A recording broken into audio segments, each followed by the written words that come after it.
Moja kati ya waraka wa Mdude Nyagali kupitia ukurasa wake mtandao wa kijamii wa X amesema ajenda chini ya carpet. Anasema wengi kama mnakumbuka, baada ya Samia Suluhu Hassan kuapishwa kufuatiwa kifo cha mwenda zake, alikuwa ni mtu aliyetaka kufuata njia za JK, lakini alibadilika ghafla baada ya kongamano la kudai katiba mpya lililoandaliwa na baraza la vijana wa Chadema Bavicha. Kongamano hilo lilifanyika Julai 1, 2021, ikiwa ni siku moja baada ya mimi kutoka gerezani. Mimi ni mmoja ya walioalikwa katika kongamano hilo.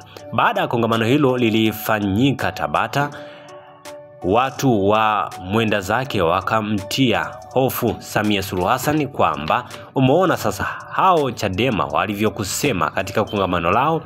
Wakaendelea kumtia hofu kwamba hawa Chadema usipowadhibiti kama alivyofanya mtangulizi wako, watakuangusha madarakani, huku wakitumia baadhi ya hotuba katika kongamano hilo kama rejea. Samia akaja kwenye upepo. Wiki iliyofuata akamlamba Mwamba na viongozi wengine. Baadaye viongozi wengine akawaachia, halafu Mwamba akapewa kesi ya ugaidi. Ukweli ni kwamba kesi ile ikaharibu zaidi image ya nchi na serikali ya Samia katika anga za kimataifa. Wakati huo hali ya uchumi iko mbaya tofauti na Kenya. Samia anataka asali za wazungu, yani pesa, lakini wazungu wametaka mirija ya asali. Ikabidi achutame kwa kumtoa Mwamba gerezani na kumruhusu mikutano ya hadhara. Wazungu wakarudisha mirija ya asali. Sasa akaona njia pekee ni kula na kipofu. Akaona atumie pesa kuviteka vyama vya upinzani ili visimharibie mirija ya asali yake kwa wazungu. Samia akafanya vikao na baadhi ya viongozi wa upinzani kwenye vyama vyenye nguvu, akitaka watulie kwanza na wasidai reforms zozote, yani katiba mpya na tume huru ya uchaguzi mpaka uchaguzi mkuu 2025 upite kwanza. Akawaahidi kwamba baada ya uchaguzi mkuu 2025 kupita atawapa madai yao ya kikatiba na tume huru. Akaendelea kutoa ahadi kwamba maneno yote ambayo upinzani una nguvu hatatumia nguvu kupora ushindi wa vyama vya upinzani. Ahadi kubwa kuliko zote, aliwaahidi kuunda serikali ya mseto na upinzani. Kulianza kuibuka fununu za ahadi hizo za Samia. Baadhi ya viongozi wa upinzani wakaanza kupinga kwamba ahadi hizo ni utapeli. Walianza kufuatwa viongozi wa upinzani wanaopinga na kupigwa mpunga wa kufa mtu. Pesa ikatembea, halafu ikafuatwa kubwa la majambazi kutoka kule kijiji cha Mahambe, Singida, ndani huko, linaitwa Tundu Lissu.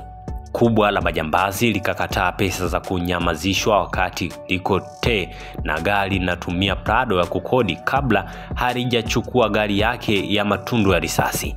Basi ukafika umafia wa dola kuhakikisha kubwa la majambazi ya Tundu Lissu na wenzake wanapigwa chini kwenye nafasi zao watakazogombea kwenye chama, huku msajili akipigwa marufuku asisajili chama chochote kipya. Waliamini Tundu Lissu akipigwa chini ataanzisha chama chake. Baadaye vyama vingine vya upinzani vikawa under control na msajili wa vyama, ili akitokea Tundu Lissu anataka kuingia chama chochote wamdhibiti. Kwa hiyo ile kauli iliyokuwa inatolewa kwamba hakuna kuhama chama ilikuwa sio kauli ya bahati mbaya. Dola walikuwa na uhakika kwamba Tundu Lissu atashindwa, ndio maana waliamua kumwekeza sana nje kudhibiti vyama na ofisi ya msajili, ili Tundu Lissu ashindwe kwenye uchaguzi na ashindwe kwa kwenda.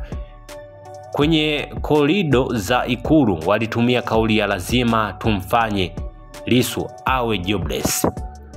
Mambo yakawaendea tofauti. Tundu Lissu akawa na job badala ya kuwa jobless. yale madai ya katiba mpya na tume huru ya uchaguzi ambayo Samia aliwaomba viongozi wa upinzani watulie mpaka uchaguzi mkuu 2025 upite kwanza, Tundu Lissu ndio akaanza nayo kabla ya uchaguzi mkuu, yani no reform no election, ikapokelewa kwa kishindo katika mikutano ya hadhara Tundu Lissu, huku viongozi wa vyama vingine, serikali hivi kiunga mkono. Baadhi ya viongozi wa upinzani wamejiuliza kama Samia anaweza kuiba uchaguzi wa vitongoji, vipi ubunge na udiwani?